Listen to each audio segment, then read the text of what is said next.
दोस्तों नमस्कार। हमारे साथ अजबत कहीं श्रृंखला में हैं रविभूषण जी, प्रसिद्ध मार्क्सवादी आलोचक हैं और उनका जो जीवन है वो एक तरह से मिशन के रूप में हमें देखने और समझने को मिलता है। पिछले लगभग 30 सालों से उन्होंने नियमित स्तंभ लिखा है। समाज और देश के मुद्दों को लेकर के वो बहुत मुखर रहते हैं और सांस्कृतिक मोर्चे पर जो जिम्मेदारी उन्हें लगती है उसका अनथक निर्वाह करते रहते हैं। हमें ऐसे आलोचक देखने समझने को कम मिलते हैं जिनके अंदर इस तरह का मिशनरी भाव दिखाई पड़ता हो, जिन्हें आलोचना एक जिम्मेदारी लगती हो। इस परंपरा को अगर हम देखें तो ये परंपरा हमारे हिंदी साहित्य में रामविलास शर्मा से जुड़ी हुई है। वो रामविलास शर्मा जी के बेहद करीबी रहे हैं और बहुत सारी बातों पर उनकी जो राय है वो रामविलास शर्मा की परंपरा में ही हमें देखने समझने को मिलती है। तो चाहे बुद्धिजीवियों की जिम्मेदारी हो या लोकतंत्र के सवाल को लेकर के जो बहस चलती है उस पर उनकी राय हो, या ये भी हो कि क्या विकल्प होना चाहिए दुनिया को बेहतर बनाने का, इन सभी पर वह मुखर राय अपनी रखते हैं। वो मात्र साहित्य के आलोचक नहीं हैं, देश और समाज में जो एक इंटेलेक्चुअल की जो बुद्धिजीवी की भूमिका है उसका भी वो सही निर्वाह करते हैं।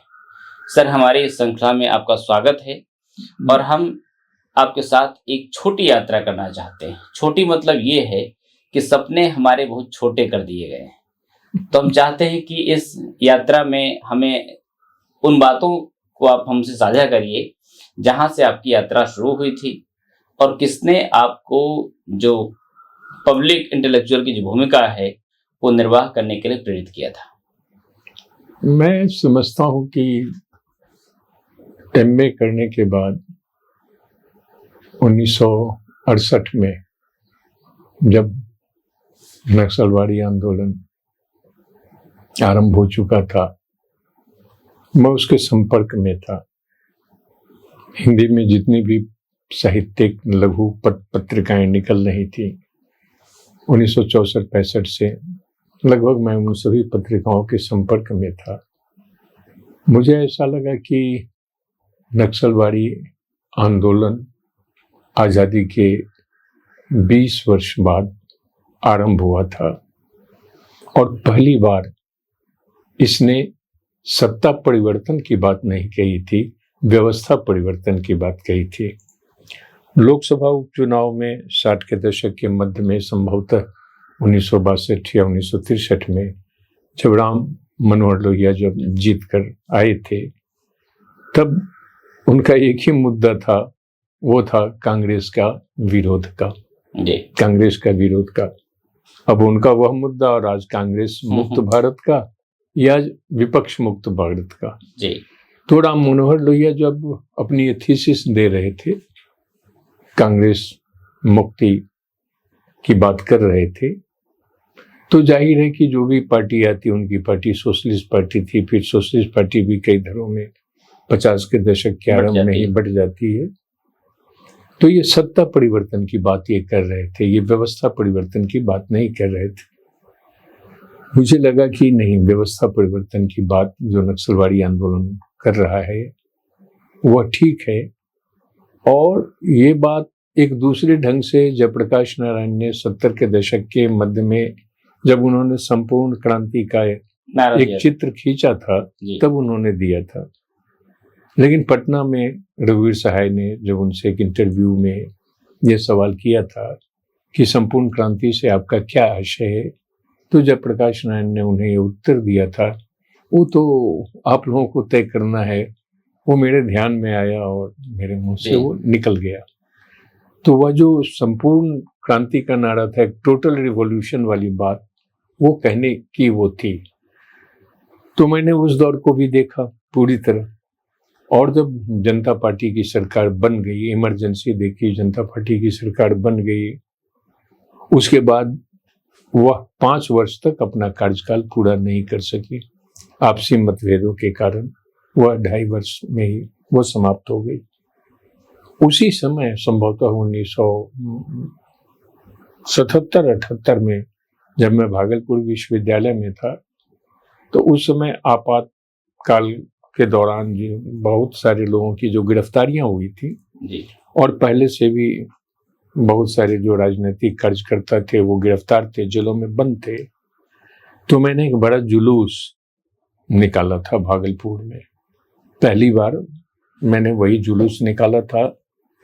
ये 77 के अंतिम दिनों की बात है जी। और एक मेमोरेंडम जाकर के कमिश्नर को दिया था कि जेल से सबको रिहा करना चाहिए। फिर 78 या 79 में हमारे एक साथी थे, मैं उनके छात्र जीवन से परिचित था, महेश्वर जी। वो मेरे बड़े भाई के बड़े प्रिय शिष्य थे और ऑनर्स करने के बाद वो BHU में चले गए थे। तो नक्सलवादी की जो लहर चली थी उससे वे उसमें बहुत प्रभावित थे। बाद में तो आकर के वो उसके बहुत करीब उसके हो गए। तो उन लोगों ने नवजनवादी सांस्कृतिक मोर्चा की स्थापना की थी। तो महेश्वर ने हमको कहा कि आप इसमें आइए। मैं तैयार हो गया। तो उसकी जो कमेटी थी, मैं उसका एक सदस्य था। उसकी जो मीटिंगें हुआ करती थी बिहार के कई इलाकों में, मैं उसमें शामिल हुआ करता था। तो जिसको आप सांस्कृतिक सक्रियता या कल्चरल एक्टिविटी कहते हैं, वो मुझे लगता है कि 1978-79 के दौरान से शुरू हुई और वो उस समय इतनी अधिक थी कि मैं कभी कभी चुपचाप याद करता हूँ, क्योंकि उस दौर का कोई साथी जीवित नहीं। मेरे बहुत सारे प्यारे छात्र थे, वो दिवंगत हो गए सब लोग। पूरे एक रात में पूरे भागलपुर की दीवारें जो है सो रंग दी जाती थी। 8-10 लोगों की टीम से वो उसमें भगत सिंह के नारे चलते थे। सब कुछ एक उफान, एक जोश बदल देने की जो एक उत्कट आकांक्षा या जो बेचैनी होती है वो उस दौर में थी। और उस दौर में मैंने कम से कम 15-20 बड़े बड़े जुलूस जो है वो वहाँ निकाले थे। तो मेरी सांस्कृतिक सक्रियता जो है वह 1977 के अंत से और 1978 के आरंभ से शुरू होती।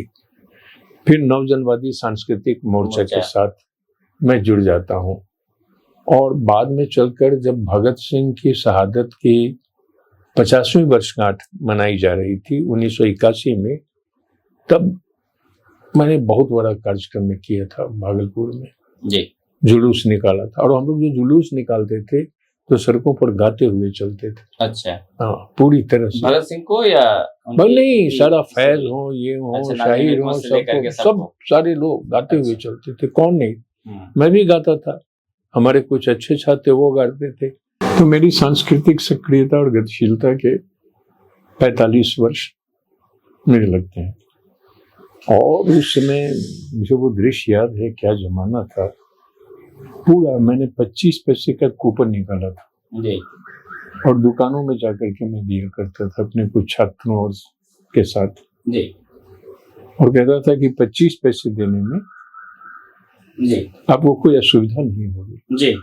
यहाँ तक कि सड़क चलते हुए लोगों को नमस्ते करके जी उनको भी थमाता था जी। तो इस तरह से वो गतिशीलता थी और मुझे वो दृश्य कभी कभी याद आता है। उस समय BSF या CRPF की कोई टुकड़ी जो है वो भागलपुर में थी। 250-300 लोगों के जुलूस को लेकर के मैं चल रहा था जी। और आगे वो खड़ी थी। मुझे याद है कि मैंने केवल दोनों हाथों को फैला करके एक शब्द नहीं कहा था और ऐसे कहा था जी। और वो दोनों हो गए, वो हो गई थी टुकड़ी। 20-25 की संख्या में रही होगी। वो एक दौड़ गई, केवल ये एक शब्द नहीं जी। और वो हो गई। और ये सब तो वो दिन कुछ ऐसे हैं। मेरे सारे प्रिय लोग जो उस दौर में शामिल थे चले गए। हाल में आशुतोष चला गया, वो मेरा प्रिय छात्र था, वो सब में शामिल था। उसके बाद चीजें बदलने लगी और मैं समझता हूँ कि 1968 और 1978 का जो समय है एक दशक का, वो हमें विचार या विचारधारा के निर्माण का, बनने का, कह सकते हैं कि परिपक्व होने का, सक्रियता का वो समय है। और बाद में आकर के उसकी एक्टिविटी होगी। जहाँ तक लेखन का प्रश्न है जी। मैं बहुत कम लेखन करता था मैं जी। हमारे एक छात्र थे, उनका भी निधन हो गया। वो MA के छात्र थे। वो क्या नाम? भरत प्रसाद सागर। अच्छा। MA में रहते हुए उन्होंने एक पत्रिका निकाली थी, युग चेतक। जी उसका भागलपुर से। भागलपुर वहां से, वो मुंगेर में रहते थे, जी। भागलपुर या मुंगेर से। मोटा अंक था, युग चेतक का प्रसाद विशेषांक। अच्छा। और उनका कहना था कि सर आप एक लिख दीजिए। मैं क्या देता, कुछ नहीं।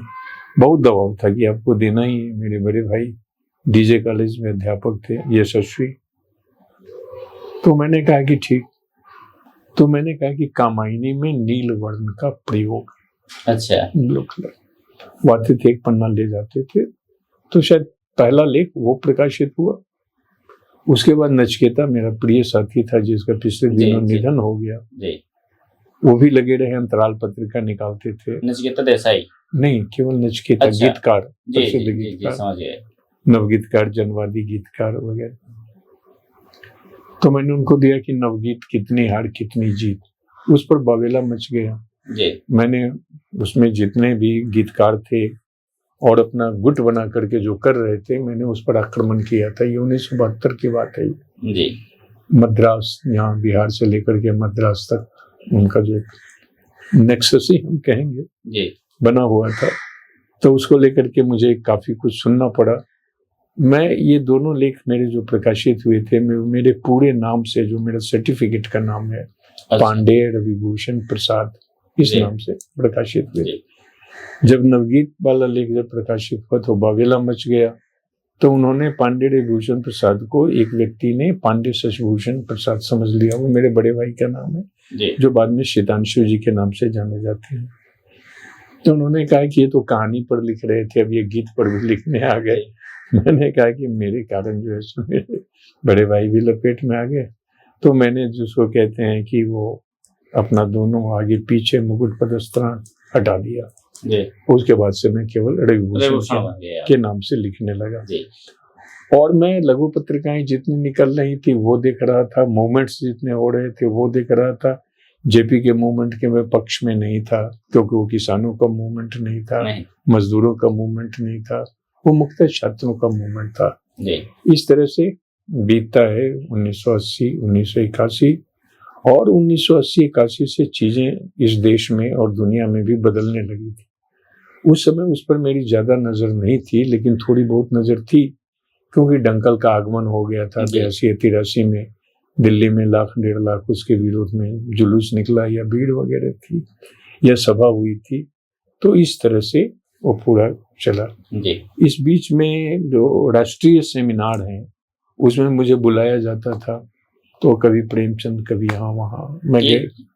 ये विभिन्न विश्वविद्यालयों में? विभिन्न विश्वविद्यालयों में, जैसे बनारस हिंदी विश्वविद्यालय में, हिंदू विश्वविद्यालय में, गुरु नानक देव अमृतसर विश्वविद्यालय में। मुख्य रूप से यही दो नाम मुझे याद आते हैं। तो उसमें मेरा नहीं था उस दौर में। 80 के दशक में मैंने 1-2 ही लेख लिखे होंगे। रामचंद्र शुक्ल पर एक लेख लिखा था और 1-2 कहीं, लेकिन वो कल्चरल एक्टिविटी इतनी अधिक थी कि समय भी नहीं मिलता था और मुझे लगता था कि ये काम जो है वो नहीं है। इस तरह से ये दौर पूरा बीत जाता है। फिर मध्य से जो घटनाएं घटती हैं, राजीव गांधी जब प्रधानमंत्री बनते हैं, बोफोर्स जब आता है, राम मंदिर का ताला जब खुलता है, आडवाणी जब आते हैं, इस सब पर मेरी नजर थी और मुझे लग रहा था कि देश किस दिशा की ओर जा रहा है और जो पॉलिटिकल पार्टियां हैं वो किस दिशा की ओर जा रही हैं। उसी समय 80 के दशक के अंत में राजनीतिक पार्टियां क्षेत्रीय दल बन रहे थे। आंध्र प्रदेश में वो बना लिया था उन्होंने, नायडू के रामाराव ने, तेलुगु देशम पार्टी। तो ये सारी चीजें नहीं। रामविलास जी से जुड़ाव कब हुआ आपका? रामविलास जी सो अजीब बात है। रामविलास जी को देखा मैंने पहली बार 1972 में। अच्छा। जब मैं ग्वालियर गया था और एक भारतीय विश्वविद्यालयों और कॉलेजों के अध्यापकों का एक संगठन हुआ करता था, वो कोई साहित्य परिषद, हिंदी साहित्य, भारतीय साहित्य परिषद या क्या, उसका एक सालाना जलसा हुआ करता था। तो उसमें मैं गया था। तो उसके जो कुछ सत्र थे ग्वालियर में हो रहा था, तो रामविलास शर्मा वहाँ उस सत्र के प्रमुख व्यक्ति थे, बोलने आए थे। मैं सुन रहा था उनको। उनकी कुछ चीजें पहले मैंने पढ़ी हुई थी जी। वो पैंट में थे, बुशर्ट में, बुशर्ट ऊपर से था और वो बोलकर कुछ लोगों ने रुकना चाहा। मेरी भी इच्छा हुई कि नमस्कार पाती करके कभी थोड़ी बात करूं, लेकिन वो चले गए, उनको जाना था। ये रामविलास शर्मा से मेरी पहली भेंट हुई। मैं पढ़ रहा था उनको बीच बीच में सब कुछ, लेकिन व्यवस्थित ढंग से मैं पढ़ नहीं रहा था। अब प्रेमचंद को पढ़ लिया, रामचंद्र शुक्ल को पढ़ लिया, निराला को पढ़ लिया, तो उसमें जितनी ये चीजें उनकी आ रही थी मानक, उन सब पर मेरा ध्यान था, मैं उस सब को पढ़ रहा था। लेकिन ऐसा हुआ कि कुछ पारिवारिक कारणों से मैं अक्टूबर 1991 में मैं रांची विश्वविद्यालय आ गया जी। और अक्टूबर भागलपुर से रांची और अक्टूबर 1991 से ही मैं प्रभात खबर में नियमित लिखने लगा जी। प्रभात खबर में सबसे पहले मुझे हरिवंश ने नहीं लिखाया था जी, संजीव क्षितिज ने लिखाया था, जो वहाँ एग्जीक्यूटिव एडिटर थे हरिवंश के साथ, वो रविवार में थे। और उसके बहुत पहले संजीव क्षितिज कवि भी थे, लेकिन वो साक्षात्कार में सोमदत्त वगैरह के साथ सहायक संपादक थे जी। तो उन्होंने, और फैसल अनुराग हमारे मित्र थे पत्रकार, उन्होंने कहा कि सर चलिए आदिवासी गांव चलते हैं, वहाँ एक बड़ा मेला लगता है। अच्छा। तो हम लोगों ने, उसमें वासवी जो है सो स्ट्रिंगर थी नवाड़ा टाइम्स की जी। तो फैसल, वासवी, मैं और संजीव क्षितिज, ये तीन चारों एक मारुति वैन पर गए, रात भर वहां रहे, देखते रहे। पहली बार एक आदिवासी गांव में मैं गया। लौटते समय जिस रास्ते से लौट रहा था उसका पुल टूट गया, खैर दूसरे रास्ते से हम लोग लौटकर रांची आ गए। अब संजीव क्षितिज आए मेरे आवास पर, वो भी जिस मोहल्ले में मैं रहता था अशोक नगर में, वो भी वहीं रहते थे। उन्होंने कहा कि आपको लिखना है। मैंने कहा अखबार वगैरह में तो मैंने नहीं लिखा है, मैं क्या लिखूं। 2-3 बार मना किया, वो 2-3 शाम आते रहे और एक शाम उन्होंने ये कहा कि मैं कल या परसों आऊंगा, हमारी योजना ये है कि जो रविवारी अंक बनता है वो इस बार पूरा इसी पर बनेगा और उसमें केवल हम 4 लोग लिखेंगे जो वहां गए थे। अब दबाव इतना था कि उस पर मैंने लिखा टूटे पुलों से आगे। अच्छा। इसी शीर्षक से उन्होंने पहला मेरा छापा और सब लोगों का छापा। तो जिसको विधिवत लेखन की शुरुआत एक अखबार में होती है जी, वो इसी लेख से होती है, प्रभात खबर से, प्रभात खबर अखबार से और इस लेख से। इसके पहले भी किसने मांगा मुझे याद नहीं है, मैं भागलपुर में था, लेकिन किसी ने मुझसे कहानियों पर लिखवाया था और प्रभात खबर के एक पेज में संडे सप्लीमेंट में वो आया था। लेकिन विधिवत शुरुआत यहीं से। अब जब यहाँ से शुरुआत हुई, उसको लोगों ने पढ़ा तो हरिवंश से भेंट मुलाकात हुई। उन्होंने कहा कि आप लिखिए। वो उनको आए हुए 2-3 वर्ष ही बीत गए थे। उस समय के हरिवंश बिल्कुल कुछ दूसरे ही थे, आज तो कुछ दूसरे हो गए। तो मैं लिखने लगा पूरी तरह से। बीच बीच में मैं हरिवंश को कहने भी लगा कि इस पर आपको रविवारी अंक निकालना चाहिए। तो उनका कहना था कि आप ही निकालिए, आप ही संपादन कीजिए, संयोजन। तो रामविलास शर्मा पर 16 पेज का मैंने एक रविवारी अंक निकाला जब हुए प्रभात खबर का जब वे 80 वर्ष के हो गए थे। शायद ये 92 की बात होगी। लेकिन ये पहला अखबार होगा जिसने 16 पेज रामविलास शर्मा पर पहला, वो सवाल ही नहीं उठता है। उनके 80 वर्ष के होने के बाद के पर ये 60 वर्ष पर आलोचना ने एक अंक निकाला था, वो मुझे याद नहीं है, लेकिन पूर्ण ये था। अब उस समय मुझे 1.5-2 महीने लग गए। उनकी कविताएं दी, उनके कोटेशंस दिए, उन पर एक मैंने लेख लिखा राम कृपाल पांडे से, मैंने लिखाया, 16 पेज का बनकर तैयार हो गया। उनका फोटो बहुत शानदार। तो रामविलास शर्मा के पास भिजवा दिया। रामविलास शर्मा आगरा में नहीं थे, वो आ गए थे विकासपुरी। अच्छा, दिल्ली में। हाँ, अपने बेटे के पास। उसमें हरिवंश जी ने ही इंट्रो लगाया था क्या कि रामविलास शर्मा के 80 वर्ष हो गए हैं ये वो, और इसका पूरा संपादन और संयोजन चर्चित आलोचक रविभूषण ने किया है। रामविलास शर्मा के अंक पहुंच गया। और 90 में मेरी पत्नी अनीता जी का ऑपरेशन हुआ था, मेरा दिल्ली आना जाना होता था जी। मैं वो त्रिलोचन जी के यहाँ भी अंक पहुंचा। अच्छा। तो त्रिलोचन जी ने मुझे कहा कि रवि इसको विकसित करके एक किताब निकाल लो रामविलास। अच्छा। बहुत लोगों को अच्छा लगा था। तो मैं पहली बार रामविलास शर्मा के यहाँ गया और शायद विष्णु चंद्र शर्मा जी के साथ गया। अच्छा। पहली बार ये 92 और उस अंक निकल जाने के बाद हाँ। तो रामविलास शर्मा से पहली बार मेरी भेंट हुई, मुलाकात हुई, बातें हुई। तो उन्होंने कहा कि अरे मैंने सोचा कि ये कौन चर्चित आलोचक है जिसको मैं जानता नहीं। तो मैं भी मुस्कुराया। मैंने कहा संपादक का है, वो जो बना दे, चर्चित बना है, सुचर्चित कुचर्चित। उसके बाद उनसे मेरी घनिष्ठता, आत्मीयता लगभग 10 साल की। वो मुझसे पूछते थे ये किताब है, मैं कहता था नहीं। उन्होंने कम से कम 15-20 किताबें अपने हाथ से करके दी, अपने से ले ला। उसके बाद प्रणव कुमार बंदोपाध्याय ने पश्यंती का एक रामविलास शर्मा पर केंद्रित अंक निकाला। तो लोग मुझे जान गए थे, आग्रह करते थे। तो उन्होंने कहा कि आप एक लेख आप दीजिए। तो उसमें मैंने एक लंबा लेख उनको लिख करके दिया। किस पक्ष पे लिखा था? वो रामविलास शर्मा और आज का भारत, अच्छा, इस समय पर दिया था। तो उसी समय से या पहले से, जिसे आलोचना कहते हैं, और फिर मेरी घनिष्ठता में, आत्मीयता में और मैत्री में मैनेजर पांडे आ गए। 1980 या 81 में मेरी उनसे पहली भेंट गुरु नानक देव विश्वविद्यालय अमृतसर के प्रेमचंद राष्ट्रीय संगोष्ठी में हुई थी। तो धीरे धीरे 80 के दशक में मुझे ऐसा लगा कि जो साहित्यिक आलोचना है, इसमें बड़ा योगदान रामविलास जी का हो सकता है, एक योगदान नामवर जी का भी हो सकता है, और मैनेजर पांडे हमारे बड़े आत्मीय मित्र, उन्होंने खुद लिखा भी है कि रघुभूषण मेरे सबसे अपने मित्र हैं, मतलब सबसे ज्यादा करीबी मित्र हैं। तो ये 80 के दशक में मुझे हुआ कि साहित्य की आलोचना केवल साहित्य की आलोचना नहीं होनी चाहिए।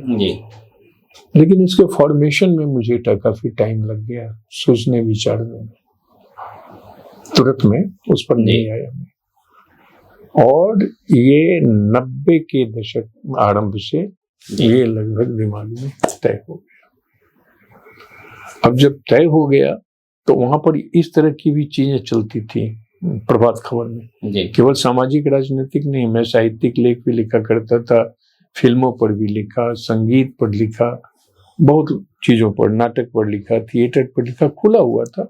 बाद में मैंने 6 महीने तक कुछ नहीं लिखा, तो मैं ज्यादा सोचता, परेशान रहता था। तो हरिवंश मुझे कहते थे कि क्यों इतना सोचते हैं, आपको लिखते रहना चाहिए, इतना सोचना नहीं चाहिए, जो काम है वो। तो 8 महीने या 6 महीने तक जब मैंने कुछ भी नहीं लिखा, तो हरिवंश ने यही कहा कि मैं आपको बांध देता हूँ। तो मैं पहले कुछ समझ नहीं पाया, अचानक मुझे लगा, मैंने मना किया कि ऐसा मत कीजिए। उनका अर्थ था कि आप अब स्तंभ लिखिए रूप से। हाँ। तो साप्ताहिक स्तंभ मेरा शुरू हो गया, और बीच में कम से कम रविवारी अंक 10-15 से ज्यादा ही मैंने एडिट किए हों। अच्छा। रामवृक्ष बेनीपुरी की जब जन्मशती थी तो उन पर, विश्व कविता पर, बहुत सारी चीजों पर, अब याद नहीं है। और अखबार के पन्नों पर कभी शिव पूजन सहायक, कभी उसमें एडवर्ड शहीद भी आ रहे हैं, सब आ रहे हैं, वो सब चलता था। ग्रामशी पर भी उसमें लिखा था, पढ़ता था, लेकिन लिखने से भागता था। और लोग हमें कहते थे कि केवल गोष्ठी बैठ के लिखा की। बच्चन सिंह भी कहते थे, बाद में ज्ञान रंजन ने कहीं लिख भी दिया। हमने कहा ये सब गलत बात है, मैं कहाँ जाता हूँ, बहुत कम विश्वविद्यालयों में जाता हूँ। कल्चरल फ्रंट पर था तो उसकी अपनी गतिविधियां होती थी, तो जाहिर है कि मुझे वहां जाना है। तो हम ऐसा मान सकते हैं कि एक पृष्ठभूमि के रूप में इसने मेरी मदद की, सामाजिक राजनीतिक, उसे आप चिंतन कहें, दृष्टि कहें, जो कुछ कहें। और तब मैं वहां से इस तरह की टिप्पणियां, इस तरह के लेख, इस तरह के स्तंभ लेख, साहित्य को देखने का इस तरह से सिलसिला तब साथ साथ मैं चलता गया। लेकिन मैं उस समय भी मैं इतना इन्वॉल्व होता था, जैसे मणिपुर की घटना हुई तो मैं 20 दिनों तक तड़पता रहा एक तरह से बिस्तर पर। जब मैं भागलपुर विश्वविद्यालय में अध्यापक था, टीएनबी कॉलेज में मेरी पोस्टिंग थी, तो टीएनबी कॉलेज का जो स्तर गिर रहा था, तो 1 महीने तक मुझे नींद नहीं आती थी कि यहीं शरदचंद पढ़े हुए थे, यहीं बड़े बड़े लोग थे, ये क्यों इतना इंस्टीट्यूशन गिर रहा है। तो ये जो बुरी तरह की इन्वॉल्वमेंट होती है उसने हमें मानसिक रूप से भी बहुत नुकसान किया। अभी ये जैसे फिलिस्तीन और यहाँ हो रहा है, तब कोई घटना वो मेरे लिए बाहर की घटना नहीं थी। भौगोलिक दृष्टि से वो एक बाहर का क्षेत्र था, लेकिन वो मेरे अंतस में, मेरे भीतर में घटना बढ़ गई। यहाँ तक कि रात चलते हुए भी अगर कुछ टोकरी में सामान बेचने वाली जो मजदूर ने होती हैं, ये मजदूर ने नहीं कुछ होती हैं, या मजदूर ने जो काम के लिए बैठी रहती हैं और काम नहीं मिलता है, तो मैं ये सोचता हूँ कि ये जब लौट जाएंगी और जब इनको काम नहीं मिलेगा तो क्या सोचती होंगी। जश्न के साथ तो आपका जुड़ाव, जश्न के साथ तो शुरू से दिल्ली वाले आयोजन में मैं आया नहीं, लेकिन चूंकि विचारधारा वही थी इसलिए मैं जरूर आ। मेरे मना करने पर भी उन लोगों ने मुझे उपाध्यक्ष बनाया, राष्ट्रीय उपाध्यक्ष।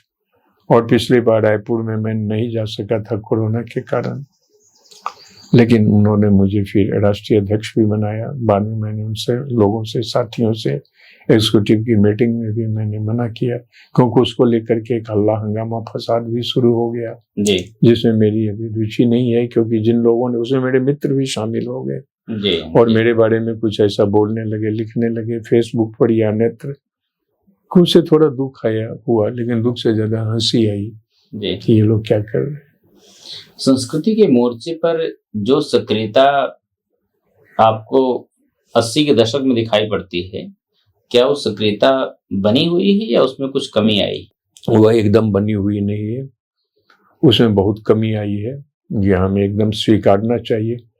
उसका सबसे बड़ा कारण यह है कि समय बदल गया जी। उस समय भय जैसी कोई चीज नहीं थी। उस समय आप समझिए कि सड़क पर क्रांतिकारी गीत, मैंने नुक्कड़ नाटक में खेलता, मैं तो शामिल नहीं था, लेकिन एक 1.25 सेर गेहूं का जब नट रूपांतर किया था उसमें मैं शामिल था। तो 1.5 बस्तियों में या नाथनगर के ऐसे इलाकों में जो मजदूरों का है और 1,500-2 हजार के लोग बैठे हुए हैं और वहां पर वो नुक्कड़ नाटक हो रहा है, तो उसमें सक्रियता थी। तमाम चीजों के बाद भी अगर पॉलिटिकल पार्टी की हम बात करें तो कांग्रेस में कुछ चीजें बची हुई थी जी। वो अपने विरोध को, प्रतिरोध को, अपनी आलोचना को वो बर्दाश्त कर लेती थी, इतना अधिक नहीं था। इंदिरा गांधी के खिलाफ उस जमाने में मैंने काफी कुछ कहा, बोला या लिखा, लेकिन ऐसी नहीं थी। अब एक तरह से भय का वातावरण है चारों ओर। तो इस भयाक्रांत समय में संस्कृति कर्मी, अच्छा उस समय एक स्वप्न भी था। उस समय इस तरह से पॉलिटिकल पार्टियां ध्वस्त नहीं हो रही थी, कमजोर पड़ रही थी, लेकिन उस समय देश को बनाने का स्वप्न, और 70 के दशक में जैसे क्रांति ले आएंगे, सब कुछ बदल देंगे, ये एक ख्वाब था, जो ख्वाब फिर बिखर गया जी। तो अभी तो वैसा नहीं है, क्योंकि शब्द जो है और भाषा जो है उसकी बड़ी भूमिका है। लेकिन अब जिस दौर में 21वीं शताब्दी के तीसरे दशक में हम हैं जी, इसमें राजनीतिज्ञों ने, राजनीतिक दलों ने भाषा के महत्व को बहुत अवमूल्यित किया है। जी। मैंने बहुत पहले कस्टम में ही लिखा था कि लज्जा केवल कामायनी में। जी। अब किसी के पास लज्जा नहीं है जी। जी। किसी राजनीतिक दल के पास। और हुआ यह कि संस्कृति का जो की प्रमुखता होनी चाहिए थी वो क्रमशः राजनीति की प्रमुखता हो गई जी। एक राजनीतिक संस्कृति विकसित हो गई जिसको हम पॉलिटिकल कल्चर कहेंगे जी। ये कांग्रेस ने भी अपनी तरह से एक संस्कृति विकसित की थी, लेकिन बाद में चल करके कांग्रेस की संस्कृति से अलग एक दूसरी संस्कृति विकसित हो गई जी। तो बदलने का स्वप्न, कुछ कर गुजरने का, सत्ता परिवर्तन का नहीं, व्यवस्था परिवर्तन का स्वप्न, वो सब खत्म हो गया। इक्के दुक्के कहीं होंगे जी। तो उसका कोई महत्व इसलिए नहीं है कि यह देश बहुत बड़ा है ये, लेकिन वैसी चीजें मौजूद हैं और हमेशा मौजूद रहेंगी। संस्कृति का कार्यभार बहुत बड़ा है जी। संस्कृति के अंतर्गत सब कुछ आ जाता है, धर्म भी है, राजनीति भी है, सब कुछ है संस्कृति के अंतर्गत। लेकिन राजनीति ने, अगर हम कहें तो, संस्कृति को निगल लिया पूरी तरह से, और कई संस्कृति कर्मियों ने भी इसे निगलने दिया। 80 के दशक के अंत में संभवतः एक राष्ट्रीय संस्कृति नीति बन रही थी। अशोक वाजपेयी ने उसका एक मसौदा तैयार किया था। उन्होंने अपने करीबी लोगों को या गिने चुने व्यक्तियों को, जिनकी संख्या संभवतः 100 रही होगी, उन्होंने वो भेजा था। मेरे पास वो कहीं से मिला जी। मैंने उस पर एक लेख लिखा जी। और पहल में मैंने भेज दिए। अच्छा। उसका शीर्षक था राष्ट्रीय संस्कृति नीति की असलियत। अच्छा। अभी भी सांस्कृतिक संगठन है जी। लेकिन अब आप उस तरह से नुक्कड़ नाटक नहीं कर सकते। अब तो आप बोल नहीं सकते, जो सच है आप वो सच बोल नहीं सकते जी। तो इस समय संस्कृति कर्मियों के समक्ष सबसे बड़ा प्रश्न ये है कि अपनी सक्रियता, अपनी गतिशीलता, अपनी पक्षधरता, अपनी विश्वसनीयता कैसे बनाए। जी। क्योंकि भाषा से ही नाटक रंगमंच इधर बहुत कमजोर है। आयोजनों में कभी कुछ सालाना आयोजन हो जाते हैं, कभी कुछ छुटपुट आयोजन हो जाते हैं, तो उसमें जो एक निरंतर गतिशीलता होनी चाहिए जी, उसका मैं अभाव देखता हूँ। लेकिन आज तो संस्कृति की बात बहुत की जाती है, बस एक शब्द और जोड़ दिया कि भारतीय संस्कृति। अब देखिए, अब इसको ये कहें कि संस्कृति की बात तो इसलिए की जाती है कि उन्होंने एक हिंदूवादी संस्कृति है जी, सांस्कृतिक राष्ट्रवाद भी है जी। तो संस्कृति को दक्षिणपंथी शक्तियों ने कब्जा करने की कोशिश की और अपने अधीन थोड़ा बहुत कर लिया, क्योंकि संस्कृति संबंधी उनके विचार, उनकी दृष्टि और उनकी अवधारणा जो है वो एक धन विशेष में केंद्रित रही हो जी। और उसी को उन्होंने समझ लिया कि हिंदू जो संस्कृति है वही भारतीय संस्कृति है। लेकिन भारतवर्ष तो किसी एक धर्म का देश है नहीं, इसमें कई धर्म है, इस्लाम है, सिख है, बौद्ध है, जैन है आदि। इसलिए अभी मुझे लगता है कि जो वास्तविक टक्कर है, जिसको लिए मैं टक्कर शब्द का ही प्रयोग करना चाहूंगा, वो भारतीय संस्कृति बनाम हिंदुत्व की संस्कृति। मैं हिंदू संस्कृति नहीं कहूंगा क्योंकि वह एक अलग विषय भी बन सकता है। हिंदू संस्कृति और हिंदुत्व की संस्कृति, हिंदुत्व की संस्कृति बिल्कुल भिन्न है। यह आप कह सकते हैं कि ये पॉलिटिकल कल्चर है, ये एक तरह से ये हिंदू संस्कृति के विरुद्ध है। ये हिंदू संस्कृति अपनी तमाम खराबियों के बाद भी कई अर्थों में उदार रही है वो। अगर हम हिंदू संस्कृति का इतिहास देखें तो अब जो हिंदुत्व है वह और सनातन धर्म है वह, मैं सनातन धर्म का पक्ष में नहीं ले रहा हूँ, लेकिन सब में अंतर है, हमें उस अंतर को देखना चाहिए। और जब हम भारतीय संस्कृति जैसी बात हम करते हैं तो उसमें भारत की सभी भाषाएं आती हैं, भारत के सभी क्षेत्र आते हैं। उसमें केवल हिंदी प्रदेश के 10 राज्य ही नहीं आते, उसमें दक्षिण राज्य भी आते हैं। अब आप ये देखें कि बांग्ला संस्कृति जो है वह तमिल संस्कृति से भिन्न है और तमिल संस्कृति जो है वह कन्नड़ संस्कृति से भिन्न है और कन्नड़ संस्कृति और मलयाली संस्कृति में थोड़ी बहुत अगर कोई समानता देख भी ले, उसी तरह से उत्तर पूर्व के जो राज्य हैं या असमियों की जो संस्कृति है वह, और शिलोंग में उधर चले जाएं वहाँ की जो संस्कृति है वह भिन्नता है। उड़ीसा की जो संस्कृति है वह, गुजरात की है वह, महाराष्ट्र की है वह।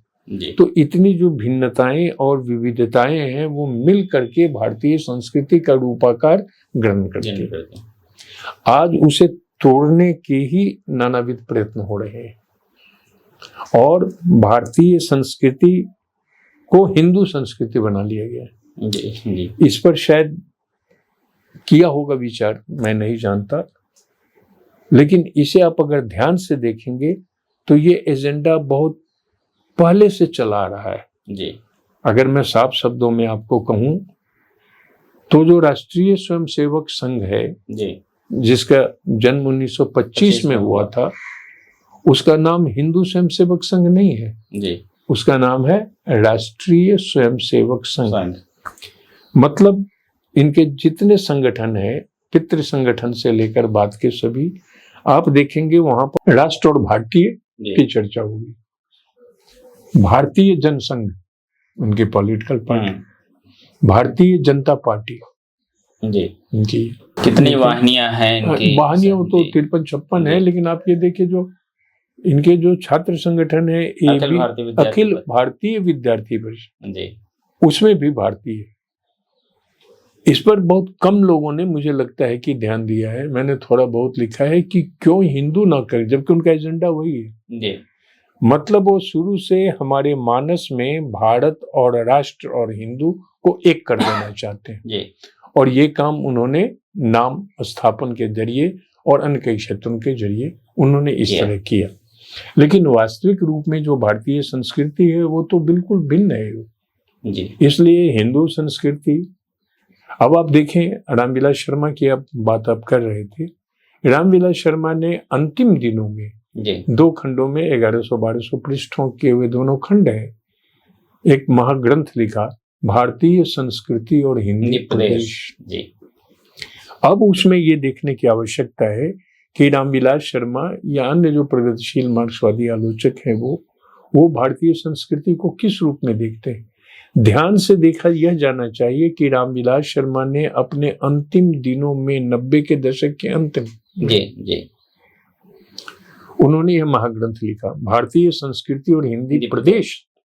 यह इसलिए लिखा कि उस समय 90 के दशक में पूरी तरह से हिंदू संस्कृति उभर करके सामने आ रही थी। जी, तो उसका काउंटर करने के लिए उन्होंने ये आवश्यक समझा कि हम भारतीय संस्कृति को हम सामने रखें। जी, लेकिन रामविलास शर्मा पर बात करने वाले जितने भी आलोचक हैं जी, या संस्कृति पर बात करने वाले, मैं नहीं समझता कि इस पुस्तक का या रामविलास शर्मा क्या हिंदू संस्कृति के पक्षधर थे। कुछ कहेंगे, नामवर ने भी ऐसा कहा था, नामवर सिंह ने, कि जब वे ऋग्वेद पर लिख रहे थे तब उन्होंने कहा कि नहीं ये तो मतलब बहुत चले गए। हाँ जी, लेकिन वो बिल्कुल गलत है। ऋग्वेद पर लिखते हुए उन्होंने ये बतलाया कि ये कर्मकांड का ग्रंथ, कर्मकांड की पुस्तक नहीं है, ये काव्य पुस्तक है। और फिर ये भारतीय संस्कृति, अंतिम दिनों की जो 2-3 प्रमुख किताबें हैं जी, उस पर हमें ध्यान देना चाहिए। एक तो भारतीय संस्कृति और हिंदी प्रदेश के 2 खंडों पर, और दूसरी गांधी अंबेडकर और लोहिया पर, गांधी लोहिया और अंबेडकर पर। तो इस पर लोग ध्यान नहीं देते। तो अभी तो देखिए, अभी तो खतरा जो है, मेरा मानना है कि भारत ही खतरे में है। जी, भारत का जो कॉन्सेप्ट है वही खतरे में है। जी, ये भारत के बारे में 20 के दशक में, 1920 के दशक में रविन्द्रनाथ टैगोर ने कहीं लिखा था कि भारत है क्या। रविन्द्रनाथ ठाकुर ने उसके भौगोलिक रूप को प्रमुखता नहीं दी थी। जी, उन्होंने कहा था आइडिया है। जी, भारत क्या है? आइडिया है। आइडिया का प्रयोग किया रविन्द्रनाथ ठाकुर ने। जी, मतलब रविन्द्रनाथ ठाकुर राष्ट्र और राष्ट्रवाद जैसे कॉन्सेप्ट के खिलाफ थे। जी, इस पर उनके व्याख्यान है, किताब है। वो कह रहे थे कि भारत एक आइडिया है। तो अभी जो खतरा है ये आइडिया ऑफ इंडिया पर है। जी, और इसको इकबाल ने बहुत अच्छे ढंग से अपने एक शेर में लिखा है, कुछ बात है कि हस्ती मिटती नहीं हमारी, यूनान मिस्र रोमा सब मिट गए जहां से। अब आप यूनानी कल्चर को देखिए, मिस्र की कल्चर को, रोम की संस्कृति को, शानदार कल्चर है। लेकिन और उनका जो इतिहास है उन देशों का, वो भारत से बहुत पुराना नहीं है। वो भारत का और पुराना इतिहास है। ये तो हड़प्पन काल तक ही चले जाते हैं। ये और भी एक प्री हिस्टोरिक एज है भारतवर्ष का। तो कुछ बात है कि हस्ती मिटती नहीं हमारी। ये जो कुछ बात है ना, कुछ बात, केवल 2 शब्द हैं, कुछ बात। यही कुछ बात सब कुछ है। वो क्या है जिससे हमारी हस्ती नहीं मिट रही है? ये समन्वय, जी ये आइडिया है। आइडिया का यहाँ अर्थ ये है कि दुनिया के जितने भी राष्ट्र हैं, उन राष्ट्रों से अगर भारत की तुलना की जाए तो एक तरह से एक सैकड़ों फूलों का गुलदस्ता है भारत। जी भारत का अर्थ ही होता है भारत, प्रकाश में रत, जी और प्रकाश यहीं से फूटता है। अकेले से एक हिंदू धर्म से प्रकाश नहीं फूटेगा वो। तो भारत के इस अर्थ को, शब्द के इस अर्थ को, भारत का जो वास्तविक कॉन्सेप्ट है, इंडिया का जो वास्तविक कॉन्सेप्ट है, अवधारणा है, उसको जी ये नष्ट करने की कोशिश पहले भी हुई थी, लेकिन ये बड़े तीव्र रूप से 80 के दशक से हमें देखने को मिलती है। जी और 80 के दशक से अगर हम इसका विकास उत्तर अगर हम देखने की कोशिश करें तो 2014 के बाद ये तो उफनती हुई दिखाई हमें पड़ती है। जी तो ये है भारत। अपने लेख में लिखा हुआ है कि एक समय था कि जब मुक्तिबोध ने कवियों कलाकारों के साथ डोमाजी उस्ताद की कल्पना की है, और एक समय ये भी है जिसमें हमने देखा है पिछले दिनों है कि कवियों कथाकारों की एक पूरी जमात है जिसने वर्तमान समय की सत्ता के साथ अपनी जो सहमतियां हैं वो खुलेआम व्यक्त की हैं। मुक्तिबोध ने उसको डोमाजी उस्ताद कहा, लेकिन किसी उस तरह की पात्र का वैसा उल्लेख नहीं किया। वो प्रवृत्ति के रूप में हमें दिखाई पड़ता है। इसे कैसे देखते हैं आप? वो दरअसल देखिए 50 के दशक के अंत में जी नेहरू कलेक्टेड वर्ड्स के कई वॉल्यूम प्रकाशित हो चुके हैं। जी 48 तक की तो मुझे जानकारी थी, हो सकता है आगे भी हो गए हो, 50-52 वगैरह। 57-58 से उनके कलेक्टेड वर्ड्स के कुछ खंडों को पढ़ना चाहिए। विशेषता मुझे ऐसा लगता है कि उनके जीवन के अंतिम 5-7 वर्षों से 57-58 से 1963-64 तक जी वो देख रहे थे कि चीजें दूसरी दिशा में जा रही हैं। जी वो जिस दिशा में चाहते थे उस दिशा में नहीं, किस तरह से गलत लोग राजनीति में आ गए, और नेहरू विवश थे, वो ज्यादा कुछ कर नहीं सकते थे, डेमोक्रेट थे। 50 का दशक ये मुझे बहुत महत्वपूर्ण दशक लगता है जी। और इसी 50 के दशक के आप मुक्तिबोध को अगर देखें, मतलब तार सप्तक या 1937-38 से जो कविताएं लिख रहे थे उस समय से लेकर के तार सप्तक के प्रकाशन तक या 1948-49 तक की उनकी कविताएं, तो 50 के दशक में यानी स्वाधीनता के बाद जी भारत का जो दृश्य था, इस पर तो अनेक कवियों ने, उर्दू के शायरों ने और हिंदी की कवियों ने कविताएं लिखी जी कि आज़ादी जो है वो अधूरी आज़ादी है। जी इसे तो मैला आंचल में भी कहा जाता है, सभी जगह कहा गया। इसे उस समय सत्ता का हस्तांतरण भी कहा गया, अब तो खुलेआम ये कहा जाता है कि सत्ता का हस्तांतरण था ये। तो मुक्तिबोध 50 के दशक में कई पत्र पत्रिकाओं में लिख रहे थे। जी मुक्तिबोध की कविता के साथ मुक्तिबोध का जो आलोचक रूप है या उनका जो पत्रकार रूप है जी उसे हमें ध्यान में रखना चाहिए। तभी हम, क्योंकि वो देख रहे थे कि चीजें बदल रही हैं। अब एक ऐसा हुआ ये कि एक मिडिल क्लास मध्य वर्ग जो है सो उभर करके आजादी के बाद आ गया, जी प्रमुख हो गया वो। इसके हम 2 फेजेस देखते हैं, 2 चरण देखते हैं जी भारतीय मध्य वर्ग के।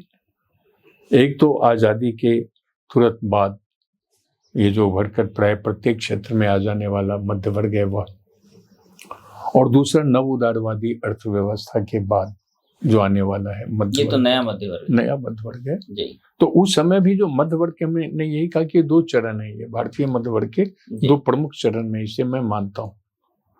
उस समय भी जो सत्ता से लाभ वगैरह जो होता है वो जी। उसने लेने की कोशिश की। यूनिवर्सिटियां खुली, कॉलेज खुले, संस्थाएं खोली, पढ़े लिखे लोग ही उसमें जाएंगे, पढ़े लिखे लोग गए, उनका अपना वर्चस्व हुआ और मुक्तिबोध सारी चीजों को देख ही रहे थे, जूझ ही रहे थे, पत्रिकाओं में वो लिख रहे थे। तो उन्होंने अपने समय, उनके समय में अर्थात नेहरूवियन पीरियड में, क्योंकि 1964 में ही नेहरू का भी निधन होता है और मुक्तिबोध का भी निधन होता है और कम्युनिस्ट पार्टी भी विभाजित होती है, सीपीएम भी 1964 में ही बनता है।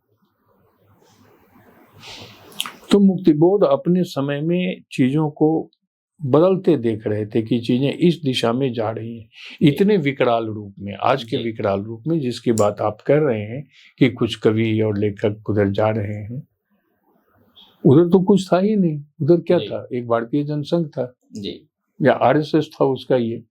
और आप देखें मुक्तिबोध का 1964 में निधन हुआ था और 1952, 57 और 62 के 3 लोकसभा चुनावों को आप देखें और उसमें भारतीय जनसंघ की सीटें देखें तो ये उछल करके 1967 में आती है, चौथे लोकसभा में। सबसे ज्यादा सीट तो कांग्रेस को मिली थी, उसके बाद स्वतंत्र पार्टी को मिली थी राजगोपालाचारी की, और उसके बाद भारतीय जनसंघ को मिली थी 35 या 37, इस तरह से 20-25 सीटें बढ़ जाती। मुक्तिबोध देख रहे थे, एक कवि की सबसे बड़ी विशेषता यह है कि वो कितनी गहराई से चीजों को देखता है और समझता है। मुक्तिबोध में वो सर्वाधिक थी वो।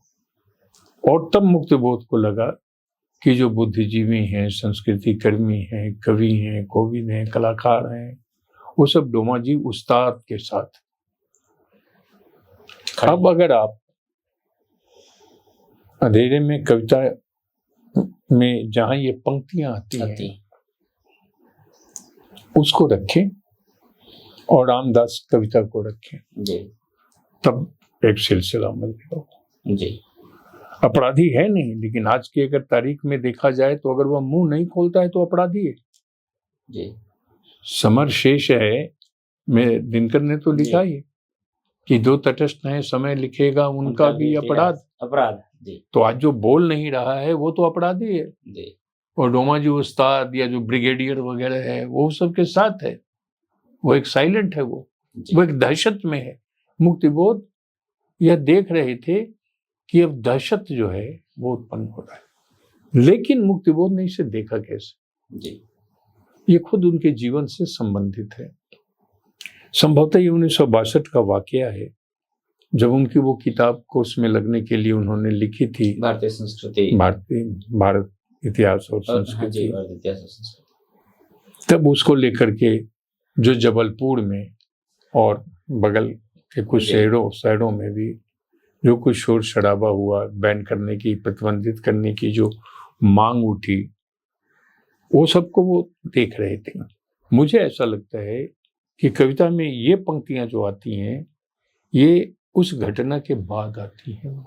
अच्छा, वो जीवन में अनुभव कर चुके थे और उस समय भले कांग्रेस की ही सरकार थी मध्य प्रदेश में, सकलेचा ही या और कोई, सकलेचा नहीं, कोई दूसरे जो है सो मुख्यमंत्री थे, कोई मडलुई नाम के कोई मंत्री थे। सरकार कांग्रेस की थी। वो तो बहुत बाद में 1989-90 के बाद जो है सो, और 1-2 बार पहले वो इनकी बनती है, भारतीय जनसंघ या बीजेपी की, नहीं तो नहीं, मिली जुली सरकारें थी। तो मुक्तिबोध ने इसे देख लिया था, क्योंकि मुक्तिबोध इस चीज पर दृढ़ थे कि हमें किस ओर रहना है, तय करो किस ओर हो तुम। ये मुक्तिबोध, यह जो कथन है, यह कवि का अपने से भी कथन है और दूसरों से भी कथन है कि तय करो। अब ये इतना बड़ा वाक्य है, तय करो, ये कविता का वाक्य नहीं है, ये जीवन का वाक्य है। जीवन में हमें तय करना पड़ता है, ये लाइफ सेंटेंस है, पोएट्री का सेंटेंस नहीं है। जीवन में हमें तय करना पड़ता है कि हम गुंडों के साथ हैं या गुंडे जिस पर हमला कर रहे हैं हम उनके साथ जी, हम फटेहालों गरीबों के साथ हैं या हम धनपतियों और पूंजीपतियों और कारपोरेटों के साथ हैं। तो मुक्तिबोध ने तय करने की, मतलब बुद्धिजीवियों की निश्चित रूप से एक भूमिका होती है जीवन में, साहित्य में, क्योंकि पॉलिटिकल पार्टियां तो आती हैं, जाती हैं, बनती बिगड़ती हैं, उन्हें कोई याद नहीं रखता। याद तो लोग प्लेटो को ही करते हैं, अरस्तु को ही करते हैं, शेक्सपियर, कबीर, कालिदास, सबको याद करते हैं वो जी।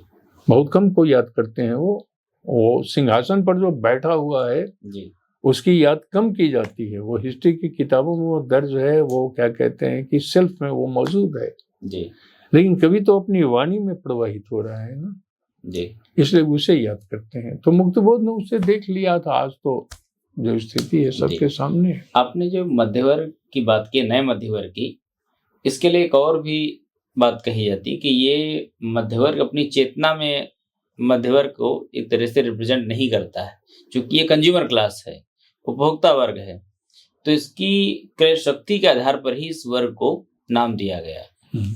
आप इससे सहमत हैं? नहीं, मध्य वर्ग का इतिहास तो भारतवर्ष में भी पुराना ही है, 100-150 वर्ष का है। कई किताबें भी आई हैं, पवन जी की भी किताब है, पवन वर्मा की भी है, उसके पहले एक इतिहासकार हैं, मैं नाम भूल रहा हूँ, वो भी। भारतीय मध्य वर्ग को जो भूमिका अदा करनी थी वो इसने अदा नहीं की है जी। और हुआ ये कि जब न्यू लिबरल इकोनॉमी आई जी, तो न्यू लिबरल इकोनॉमी ने एक प्रकार का, या मार्केट इकोनॉमी आई, तो इसने कंज्यूमर क्लास पैदा किया जी। अब कंज्यूमर क्लास पैदा हुआ, कंज्यूमरिज्म आया, तो मध्य वर्ग जो है सो कंज्यूम करने वाला हो गया जी, क्योंकि इसके पास पैसे आ गए जी। आप देखेंगे कि नव उदारवादी अर्थव्यवस्था के आगमन के बाद ही भारतवर्ष में मॉल खुले जी। उसके पहले शायद एक मॉल केरल का एक उदाहरण देखने को मिलता है जो पहले था जी। ये 4 लेन 6 लेन सड़कें सब उसके बाद आई, ये शॉपिंग कॉम्प्लेक्स सब उसके बाद है, ये जितनी जगहों पर ये एयर फैसिलिटीज हैं, एयरपोर्ट हैं, ये सब उसके बाद है। 1980 में रांची में एयरपोर्ट नहीं था वो। तो ये जो मिडिल क्लास है ये आ गया, तो इस मिडिल क्लास ये अपने में सेंटर्ड हो गया। कंज्यूमर का, मार्केट का ये काम ही था जी। और इसके पीछे बहुत सारी थ्योरीज भी आई, आइडेंटिटी डिस्कोर्स भी आ गया जी। उसी में मध्यवर्ग, पूरा हिंदी साहित्य जो है वह 3 विमर्शों में अभी कैद है या सिमटा हुआ है। दलित, स्त्री, आदिवासी, ये आवश्यक है, लेकिन ये जो आइडेंटिटी पॉलिटिक्स या आइडेंटिटी कॉन्सेप्ट जो आया, ये क्लास के अगेंस्ट में आया जी। वर्ग के विरोध में वर्ग एक मार्क्सवादी टर्म है ये जी। अब वर्ग जो है तो उसमें साफ साफ डिवीजन होता था जी, एक शोषित वर्ग है, एक शोषक वर्ग है। ये शार्प डिवीजन नहीं हो, इसके लिए ये चीज स्थिति हो गई। ठीक है, वो उपेक्षित थे, वंचित थे, उनका होना चाहिए, लेकिन वो अकेले लड़ाई नहीं लड़ सकते। इसलिए जो वर्गीय एकजुटता है, उस वर्गीय एकजुटता को कमजोर करने के लिए इस तरह की थ्योरीज, इस तरह के आइडियाज, इस तरह के कॉन्सेप्ट भी पश्चिम से जो है सो चले, मुख्य रूप से अमेरिका से वो चले। वो और आगे बढ़ करके कहें तो ये अमेरिकन इंपीरियलिज्म का एक एजेंडा के रूप में मैं इसे देखता हूँ। तो मध्य वर्ग अपने में सिमट गया जी। पहले वो अपने में नहीं सिमटा रहता था वो। अब जब वो आत्म केंद्रित हो गया, मुक्तिबोध के यहाँ इस आत्म केंद्रित होने की भी बात बार बार जी आपको देखने को मिलेगी। मुक्तिबोध हिंदी के ही नहीं, भारतीय भाषाओं के अकेले ऐसे कवि हैं जिसने मध्य वर्ग को कटघरे में ला करके खड़ा कर दिया। लेकिन उम्मीद भी करते हैं उसी वर्ग से, वो तो है, उम्मीद तो किया जाए, लेकिन कटघरे में है। इसीलिए तो कहते हैं कि तुम देखो अब तक क्या किया, जीवन क्या जिया जी। उदरम भरबन अनाथ में रह गए, भूतों के शादी में कनात से तंग गए जी। असल इसी से जुड़ी ही बात है कि जैसे आप कई व्याख्यानों में इस बात को उठाते हैं कि जो स्टेट नेशन का जो अवधारणा थी वो धीरे धीरे बदल गई है। इस बदलाव में बहुत कुछ ऐसा है कि जो समाज के बड़े हिस्से को जो कुछ मिल रहा था उससे बाहर कर देता है। कुछ लोग हैं वो केंद्र में आते हैं। इससे क्या भारतीय समाज की जो संरचना है उसमें कोई फर्क आया है या नहीं आया? पूरी तरह से क्षत विक्षत हो चुका है जी। ऊपर से दिखलाई नहीं पड़ेगा, लेकिन भीतर से अगर भारतीय समाज को बहुत भीतर से अगर हम देखने की कोशिश करें तो इस समाज को कमजोर किया गया है, विभक्त किया गया है। अंग्रेजों ने अपने शासन में भारतीय समाज को जितना विभक्त नहीं किया था उतना विभक्त स्वाधीन भारत के राजनीतिक दलों ने, किसी ने कम किसी ने ज्यादा, वो किया है। ये जातियों में विभक्त तो पहले से था ही, ये उपजातियों तक में ये विभक्त हो गया है, तोड़ा गया है। तोड़ने से लाभ किसे पहुंचता है? मुख्य सवाल ये। तोड़ने से लाभ उन शक्तियों को पहुंचता है जो शासन करने वाली शक्तियां हैं वो। क्योंकि जैसे ही समाज एकजुट होगा वैसे ही वहां एक आवाज आएगी। अब ये बिखरती हुई आवाजें हैं। इन बिखरती हुई आवाजों से सत्ता को कोई परेशानी नहीं है। देश में बहुत कुछ घट रहा है, सत्ता मनमाने ढंग से जो है सो सब कुछ किए जा रही है। पावर कल्चर मतलब जिसे पीपुल्स पॉलिटिक्स कहते हैं वो पावर पॉलिटिक्स में चली गई। पीपुल कल्चर पावर कल्चर में चला गया। ये सबसे बड़ी बात है ये। तो इसलिए ये बिखराव आया। भारतीय समाज, मुझे ऐसा लगता है कि एक विस्फोटक स्थिति में मौजूद है वो। ये कब फटेगा, कैसे फटेगा, आप इसका एक उदाहरण मणिपुर में देख सकते हैं।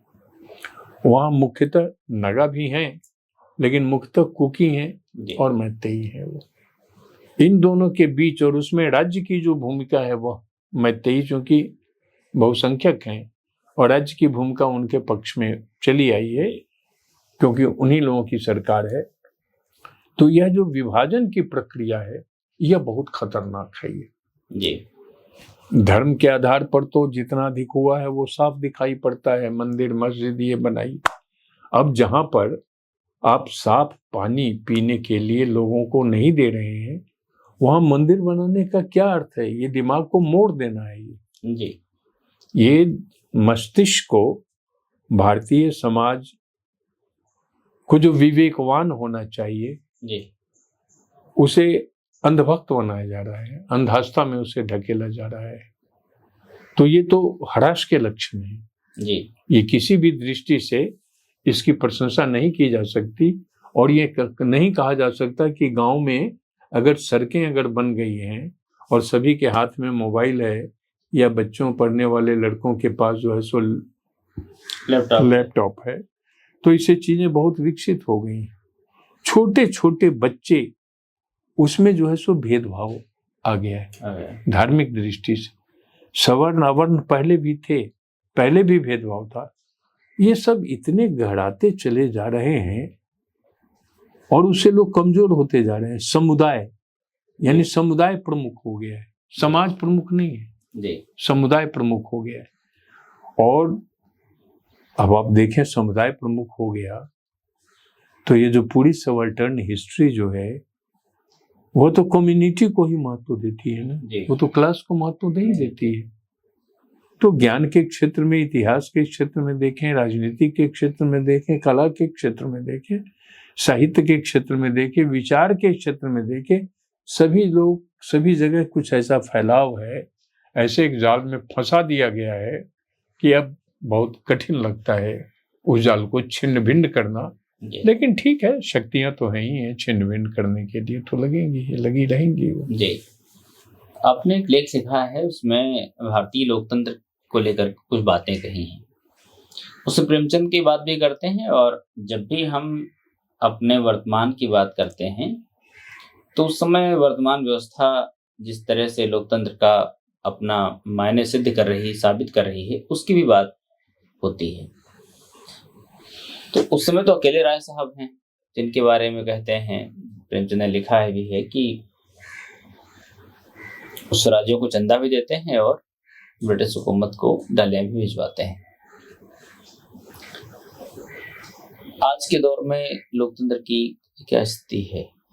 आज तो लोकतंत्र भारत में तो देखिए, लोकतंत्र के वर्ष में दुनिया के जितने लोकतांत्रिक देश हैं जी, एक संस्था है, वो उसकी सूची प्रकाशित करती है जी, और कौन सा लोकतंत्र किस श्रेणी में है जी, उससे कुछ मानक बने हुए हैं। उन मानकों के आधार पर वो निश्चित करती है। दुनिया के 2 सबसे बड़े लोकतांत्रिक देश हैं, जी, अमेरिका और भारत। उस सूची में ये दोनों देश शुद्ध लोकतंत्र, जैसे प्योर डेमोक्रेसी कहते हैं, जी, उस श्रेणी में नहीं आते। अंग्रेजी में इसे फ्लाउड डेमोक्रेसी की श्रेणी में रखा गया है। फ्लाउड का अर्थ हुआ त्रुटिपूर्ण है वो। मतलब लोकतंत्र के जो मानक हैं, उन मानकों पर ये दोनों देश पूरी तरह से खरे नहीं उतरते। जी, अब सवाल ये है कि भारत में लोकतंत्र की रक्षा कौन कर रहा है और लोकतंत्र को नष्ट कौन कर रहा है। एक विचित्र स्थिति। भारत की जो जनता है वह लोकतांत्रिक है, जी, लेकिन भारत के जो राजनीतिक दल हैं वे लोकतांत्रिक नहीं है, चंद अपवादों को छोड़ करके। जी, अब आप देखें कि जनता लोकतांत्रिक है और राजनीतिक दल और राजनीतिक नेता लोकतांत्रिक नहीं है, तो जनता और राजनीतिक दलों के बीच जहां टक्कर होनी चाहिए थी, वहां ये टक्कर जो है सो नहीं हो रही है। मैंने जब देखा साहित्यिक आलोचना के क्षेत्र में कि जो पाठ हो चुका हुआ है उस तरह के पाठ करने का कोई अर्थ नहीं है। चाहे वो प्रेमचंद हो, मैं कहीं वाचन में भी, व्याख्यान में भी मैं ये सोचता रहता हूँ कि कौन सा ऐसा क्षेत्र मिले, कौन सा ऐसा विचार, उसके 2-4 कनी जो मुझे नए प्रतीत हों और आज के समय के लिए अनुकूल हों और उसे मैं जोड़ करके अपनी बात कह सकूं। इसी दृष्टि से मैं इस कविता, कहानी और उपन्यास, क्योंकि मैं जिस समय में हूँ और जिस समय का लेखक है प्रेमचंद या अन्य दूसरे लेखक निराला वगैरह या कबीर, इन सब का समय भिन्न है। और यह जो समय की भिन्नता है यह हमें सोचने को मजबूर करती है।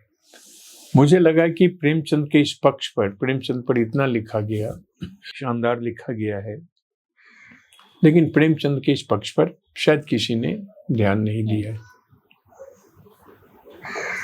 तो लंबे समय तक मैं कुछ सोचता रहता हूँ, पढ़ता रहता हूँ और इसीलिए कम भी लिखता हूँ। उसके बाद लिखता हूँ तो कोशिश ये रहती है कि अनछुए पक्ष जो है मैं उसको सामने रखूं, इसीलिए मैंने वहां रखा। अब आप देखें, प्रेमचंद के समय में भारत एक लोकतांत्रिक देश तो नहीं था जी, ब्रिटिशों का शासन था, वो उसके अधीन था, लेकिन ब्रिटिशों ने काउंसिलों की स्थापना की थी, काउंसिलों में चुनाव होते थे जी। तो उस लेख में मैंने काउंसिलों की भी चर्चा की है, क्योंकि गोदान के राय साहब काउंसिलों में ही चुन करके आए और काउंसिल में जब चुनाव होते हैं, इलेक्शन होता है, तो प्रेमचंद उस सब को देख रहे थे कि काउंसिल में कैसे लोग चुन करके जा रहे हैं। उन्होंने साफ शब्दों में ये लिखा है कि जो सही नहीं हूं उन्हें नहीं जाना चाहिए। अब राय साहब तो शोषित है, जमींदार है, लेकिन वो काउंसिल का मेंबर हो रहा है जी। अब आप आज की स्थिति को देखिए कि जो गुंडा है, जो अपराधी है, मैं इसलिए कह रहा हूं कि लोकसभा की जो 543 सीटें हैं जी, उसमें 250 से अधिक सांसदों पर अपराध के मुकदमे जो है सो दर्ज है जी। वो चुन करके जा रहा है। जो करोड़पति हैं वो चुन करके जा रहे हैं। 480 से ज्यादा करोड़पति भारत की लोकसभा में है। अब सवाल यहाँ पर यह उठता है कि जो जनता है जी उसका प्रतिनिधि अपराधी कैसे हो जाएगा? जी जनप्रतिनिधि ही तो है। जी और फिर जो भूखर जनता है या सामान्य जनता, उसका प्रतिनिधि करोड़पति कैसे हो जाएगा? एक दूसरा सवाल इसी के साथ जुड़ा हुआ है कि वोट तो जनता ही देती है जी। तो फिर जनता का मानस क्या है? जनमानस, उस जनमानस को विकसित परिष्कृत किया गया है या उसको विकृत किया गया है? जी। तो प्रेमचंद के यहाँ सब कुछ मिल जाएगा। और अभी के समय से इतना रिलेटेड कि हमको लगा कि नहीं, उसी पर ध्यान देना चाहिए, इसलिए मैंने वो लोकतंत्र वाला लिखा। और फिर बाद में भी मैंने लोग लिखा मैनेजर पांडे की आलोचना में लोकतंत्र। जी। मैनेजर पांडे के 2-3 ऐसे लेख हैं जिसमें उन्होंने गांधी पर विचार किया है कि गांधी लोकतंत्र के बारे में क्या सोचते थे। खुद मैनेजर पांडे जो इस समय का जो भारतीय लोकतंत्र है वो उसके बारे में क्या, और अखबारों में स्तंभ लिखने के कारण मैंने लोकतंत्र पर 15-20 अलग से जो है सो लोग लिखे होंगे, चुनाव पर लिखे होंगे। प्रेमचंद का एक लेख ही है, हंस में आया था शायद, संपादकीय है क्या, चुनाव चुथौवल। अब आप देखिए, अब चुनाव चुथौवल को देखिए। और मैं नागार्जुन की एक कविता 1972 की है, अब तो बंद करो हे देवी यह चुनाव का प्रहसन। 72 में लिख रहे थे, इंदिरा गांधी का काल था। आज उसके 51 वर्ष बीत चुके हैं। नागार्जुन चुनाव को प्रहसन मान रहे हैं, प्रेमचंद चुनाव चुथौवल लिख रहे हैं। अब प्रेमचंद और नागार्जुन यहाँ पर आकर के जुड़ते हैं। इसलिए यह जो सशक्त परंपरा है इसको हमें इस दृष्टि से देखनी चाहिए। यह कहने से ज्यादा काम नहीं चलेगा कि वो भी प्रगतिशील थे, ये भी प्रगतिशील थे। किन अर्थों में प्रगतिशील थे? इनकी प्रगतिशीलता जी, क्योंकि वो ब्रिटिश शासन में लिख रहे थे, ये स्वाधीन भारत में ये लिख रहे थे। 25 वर्ष के बाद के भारत में ये लिख रहे थे कि चुनाव प्रहसन हो चुका है जी। और आज जब हम बात कर रहे हैं 51 वर्ष बाद, तो आज चुनाव क्या है, प्रहसन है या क्या है, इसे तो जो कानूनविद हैं वो जाने, चुनाव विशेषज्ञ हैं वो बताएं। ये जो हमारा दौर है इसमें हमारे जो साहित्यकार हैं उनको और जो हमारे नायक हैं उनको हथियाने की भी एक पूरी राजनीति चल रही है। ये कोई नई नहीं है, इसके पहले भी भगत सिंह को लेकर के काफी चीजें की गई। और भगत सिंह का जो लेख था कि मैं नास्तिक क्यों हूं, जब विपिन चंद्रा साहब ने खोजा था, इसके बाद कुछ दिन तक तो ये लगा कि कुछ समय तक तो उनकी फोटो हटाई गई, लेकिन बाद में फिर से उनको हिंदू बना दिया गया। प्रेमचंद को लेकर भी प्रयास चल रहा है। अब ये पता नहीं कि ये बात यही तो रुकेगी या और भी लोग इसका शिकार हो जाएंगे।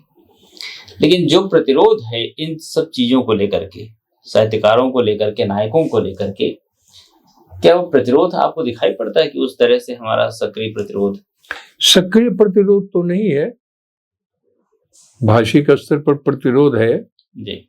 और वो भी सभी, जिस समय पंचजन्य का एक अंक प्रेमचंद के हिंदुत्व पर या हिंदू पर निकला था, मैंने पंचजन्य उसी समय खरीद लिया था और तुरंत मैंने उसका खंडन करते हुए लिखा था वो। और उस समय मैंने यूपी, बिहार और कुछ अन्य जगहों पर बड़ी बेचैनी के साथ लोगों को कहा था कि आप उसे देखिए और अपने अपने ढंग से लिखने की कोशिश कीजिए।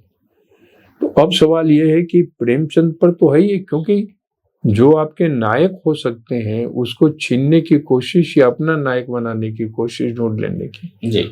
उनके यहाँ तो एक बड़ी टीम है, यहाँ बिखरी हुई टीम है जी। प्रेमचंद पर अगर आप आक्रमण कर रहे हैं तो कम से कम 50 लोगों को, लेकिन उसके लिए पढ़ना आवश्यक है जी। बिना पढ़े हुए तो आप नहीं कर सकते हैं ना। वो भी कहीं से पंक्ति निकाल कर ही देंगे जी। आपको उसकी भी काट करनी होगी जी। तो हिंदी में यह कम है, मेरी दृष्टि से इसे अधिक होना चाहिए, लेकिन मैं इसे कम देखता हूँ। और प्रेमचंद पर तो आगे भी करते रहेंगे। जब ये सब नहीं निकला था उसे इसमें पटना में एक गोष्ठी में मैंने कहा था कि आने वाले दिनों में 6-7 वर्ष पहले की बात है जी कि प्रेमचंद को अपने खेमे में लेने की कोशिश करेंगे, वही हो जी। तो जहां से आप शक्ति ग्रहण करते हैं और जिन्होंने आपका अपने ढंग से काफी विरोध किया है, ब्राह्मणवाद का वहां विरोध है, राष्ट्रवाद का विरोध है प्रेमचंद के यहाँ, तो वो तो उसकी छवि विकृत करने की कोशिश करेंगे जी। अब छवि विकृत करने की यह जो दक्षिणपंथी कोशिश है, इसको खत्म कौन करेगा? इसको जितने सक्रियता के साथ, जितनी संख्या के साथ आना चाहिए लोगों को, उतने अधिक तो हमें दिखाई नहीं दे रहे हैं। हमें ऐसा लगता है जैसे, उसका कारण यह है कि सभी लिखने पढ़ने वाले हैं, सबको अपनी अपनी चिंता पड़ी हुई है। एक बैंकर किस्म की आत्ममुग्धता जो है वो हिंदी में फैली हुई है वो। जी जी। क्या आपको ये नहीं लगता है कि समाज के जो सवाल हैं वो कहीं पीछे छूट गए हैं और व्यक्ति के जो सवाल हैं, यानी अपनी सुविधा के, अपने प्रगति के, ये सवाल वो है व्यक्तिवाद। देखिए, व्यक्तिवाद जो है वो तो कैपिटलिज्म से ही आता है जी। और जो पूंजीवाद है ये सबसे घिनौना, सबसे विकृत, जिसको मैं मनचली पूंजी, उड़नछू पूंजी वगैरह में, अप्सरा पूंजी वगैरह में कहता हूँ, आकर्षक पूंजी वगैरह वगैरह, लुम्पेन पूंजी, तो इसने तो उसको और बढ़ावा दिया है जी। मैं अक्सर ये कहता हूँ कि हिंदी के लेखकों को यथासंभव 4 चीजों से बचना चाहिए। यथासंभव जी। वो खुद ही कोशिश करेगा, दूसरे कौन कोशिश कर सकते हैं? एक तो है व्यक्तिवाद, दूसरा है अवसरवाद, तीसरा है संबंधवाद, और चौथा हिंदी पट्टी के हैं तो जातिवाद जी। इससे बचने की कोशिश करें जी। लेकिन बहुत कम लोग इससे बच रहे हैं। सबकी चिंता है कि हमारा नाम हो जी। हम एक अच्छे कहानीकार के रूप में जी। हमारी किताब पर लिखा जाए, पुस्तक विमोचित हो, ठीक है, हम ये नहीं कह रहे हैं कि ये सब नहीं होना चाहिए, लेकिन केवल यही नहीं हो, मेरा कहना ये है। जी जी। व्यक्ति एक इंडिविजुअल, मतलब पढ़ा लिखा क्लास जो है हिंदी क्षेत्र का और या शायद पूरे भारतीय समाज का भी, वो बहुत अंशों में स्वकेंद्रित समाज हो, स्वकेंद्रित हो गया है। तो यह जो स्वकेंद्रित होना है ये उसके लिए भी घातक है, लेखक के लिए भी घातक है, समाज के लिए कितना नुकसानदेह है इसकी तो कल्पना भी नहीं की जा सकती।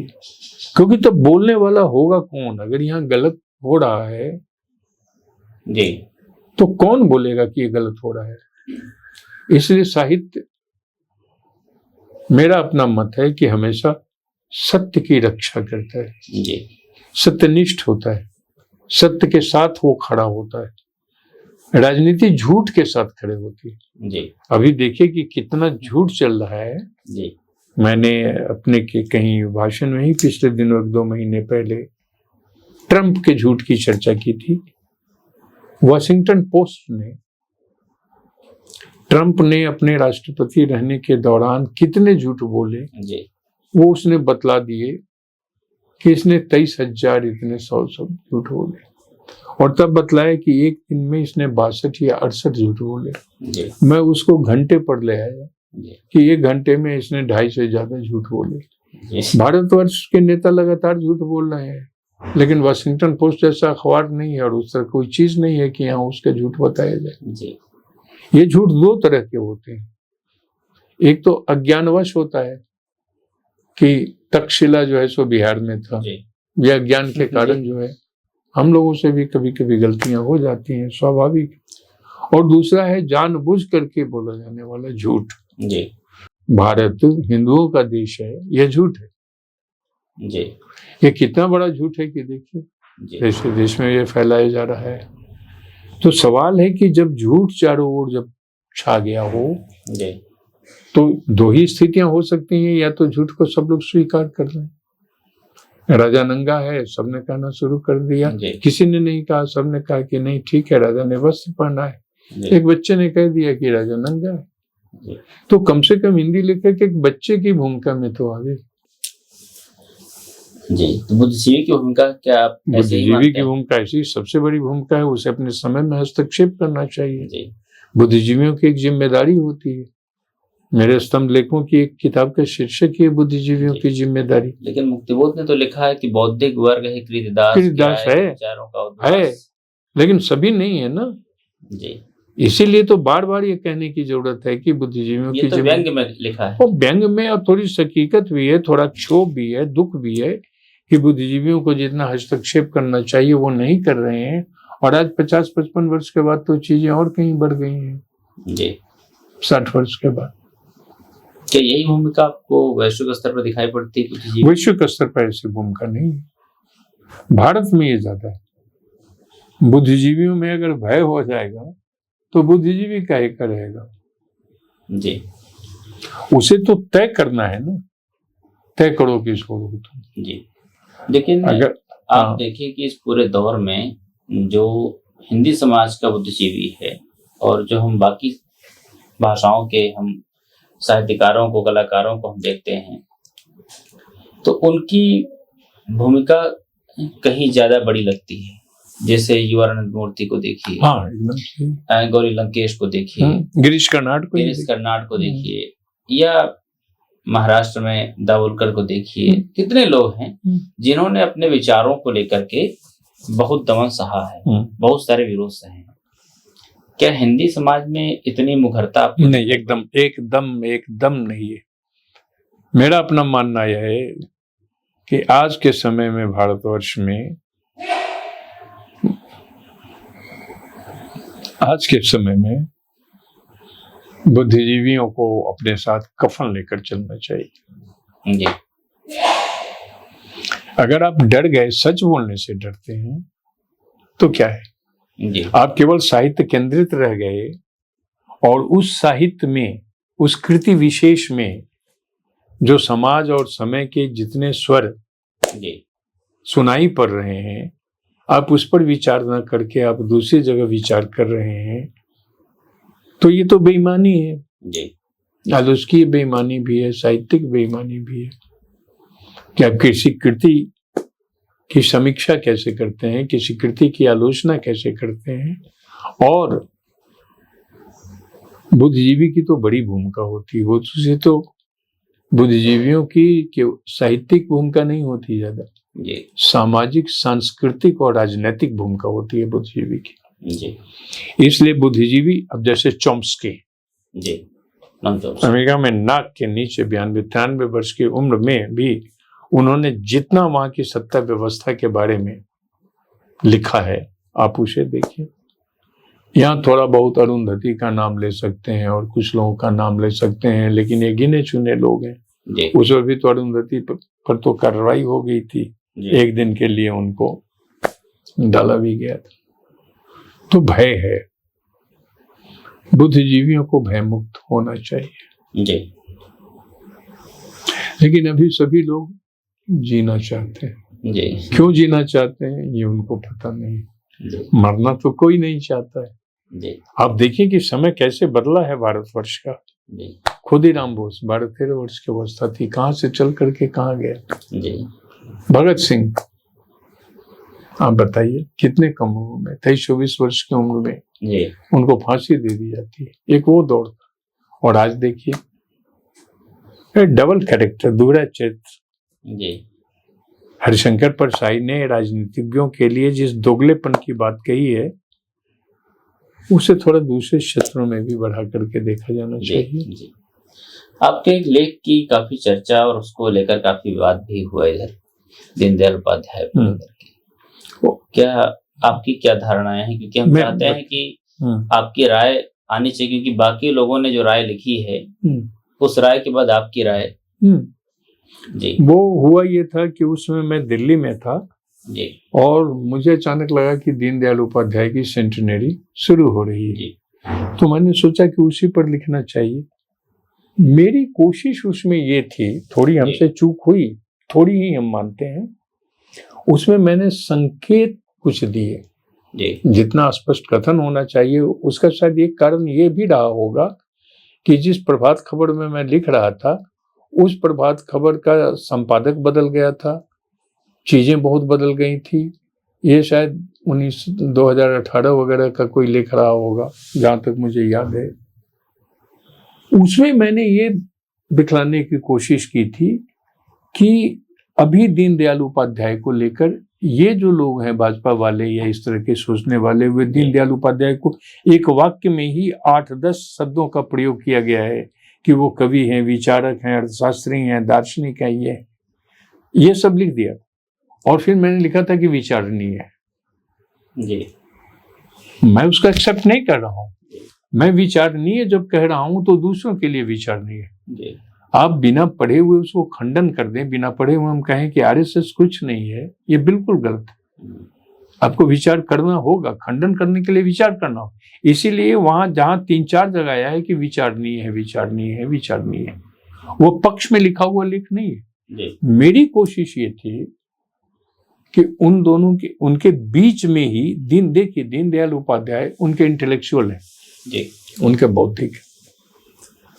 आरएसएस की एक सबसे बड़ी विशेषता ये रही है कि एक और अत्यंत उनके आक्रामक एजेंडा को लेकर चलने वाले लोग होते हैं शीर्ष पर, और दूसरी ओर शांत बौद्धिक छवि, विचारवान छवि रखकर चलने वाले लोग होते हैं। इसे आप बहुत पहले से भी देख सकते हैं। अब जिस समय सरसंघ चालक ये थे गोलवलकर, बाद में भी रहे, उसी के बीच में बाद के दौर में तो ये दीनदयाल उपाध्याय भी आते हैं।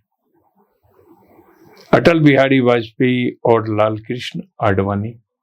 लाल कृष्ण आडवाणी हत्याता निकल रहे हैं, लोग कहेंगे अटल बिहारी वाजपेयी उनके जितना अच्छा कोई नहीं हुआ, लेकिन अटल बिहारी वाजपेयी के ही कविता है, हिंदू तन है हिंदू मन है, हिंदू है मेरा जीवन, इस तरह की कविता है उनकी।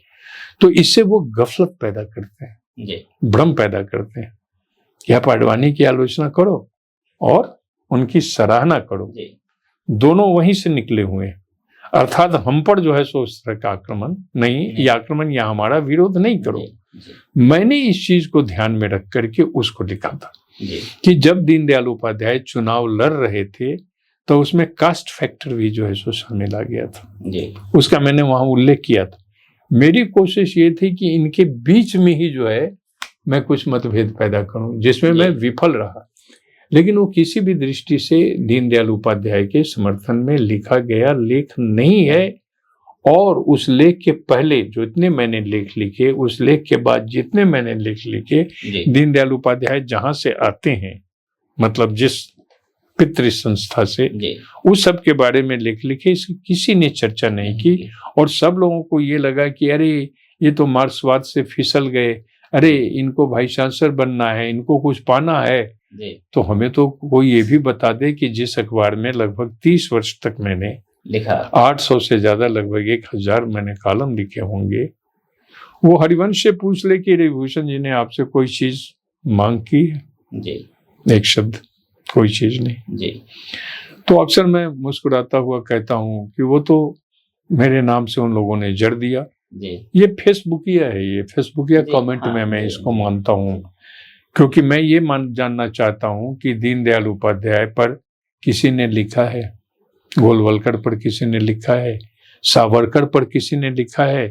2023 हिंदुत्व हुईज ही का पब्लिकेशन सेंटेनरी था, ये प्रकाशन शताब्दी, उस पर किसी ने लिखा है? मैंने तो लिखा है। लेकिन अगर आपको किसी की छवि विकृत करनी है तो आप स्वतंत्र कर सकते हैं। हम तो एक ऐसे समय में रह रहे हैं कि हम सड़क पर चल रहे हैं, आप हमें पीट भी दे सकते हैं, हम क्या करेंगे? हम कहीं नहीं जा सकते। ये हिंदी समाज का जो रवैया है, कोई पहली बार नजर नहीं आया है कि उसने समय समय पर ऐसे काम किए हैं। और ये भी बात है कि विचार की जो पूरी प्रक्रिया है उसमें हम एक रेखी नहीं होते हैं, एक ही लाइन नहीं होती है, कई बार उससे हम थोड़ा सा डाइवर्ट भी होते हैं। मुक्तिबोध ने ही जैसे गांधी पर लिखा, नेहरू पर लिखा, और नेहरू पर जिस भाव से लिखा है, दून घाटी में नेहरू, वो अगर उनकी कविता साथ में रख दी जाए तो लगेगा कि इसमें दोहराव है, दोहराव नजर आता है। लेकिन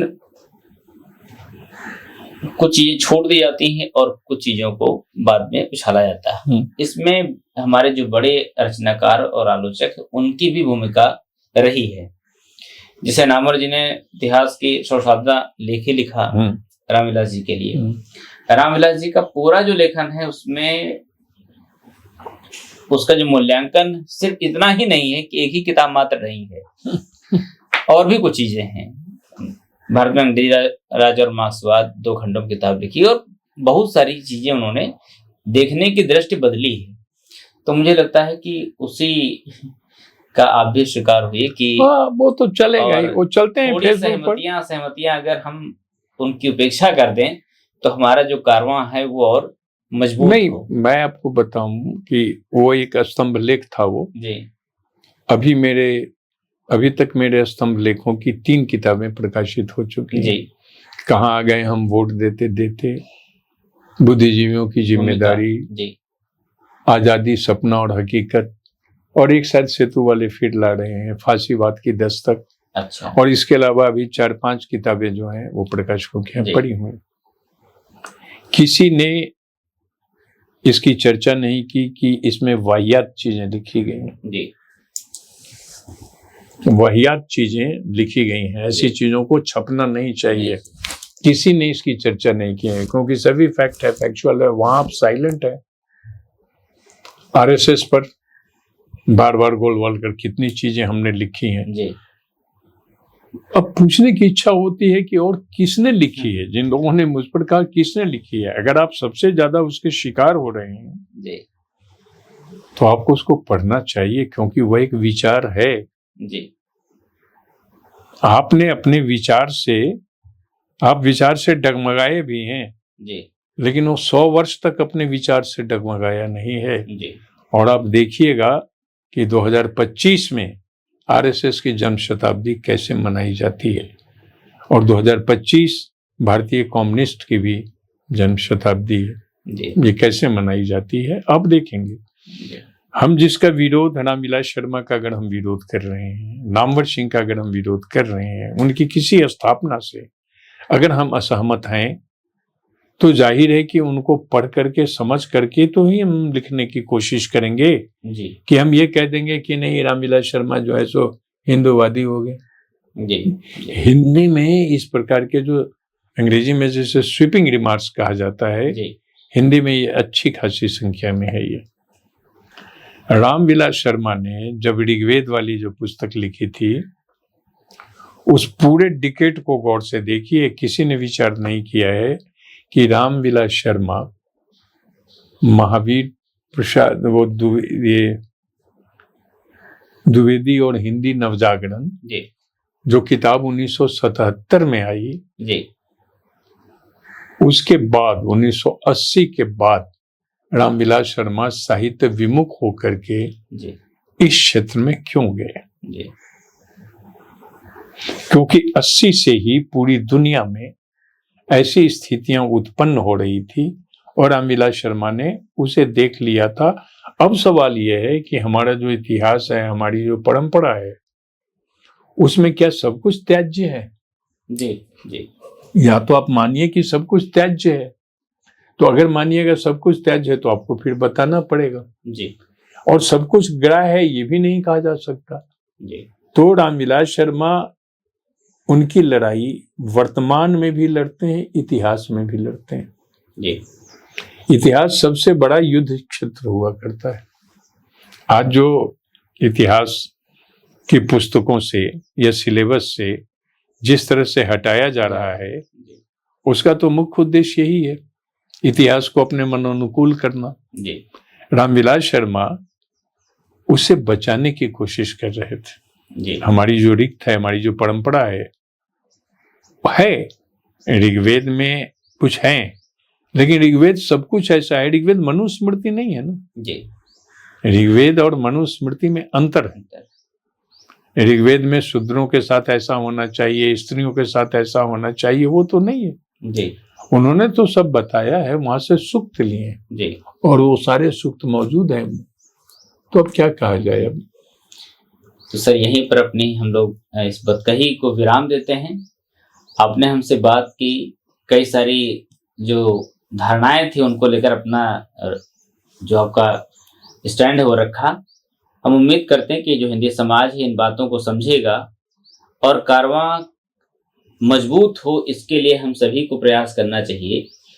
मूल्यांकन संपूर्णता में होता है, कुछ छिटपुट लेख या कुछ एक किताबों को ले आधार बना करके हमें खारिज करने की जो प्रवृत्ति रही है, इस पर गौर करना चाहिए। ये अगर हम नहीं विचार करेंगे इस पर, तो हम निरंतर कमजोर होंगे और समाज में जो वैज्ञानिक विचारों की जो उपस्थिति है लगातार कमजोर होगी। सर, आपने हमसे बात की, बहुत बहुत धन्यवाद। आपको भी बहुत बहुत धन्यवाद विपिन जी।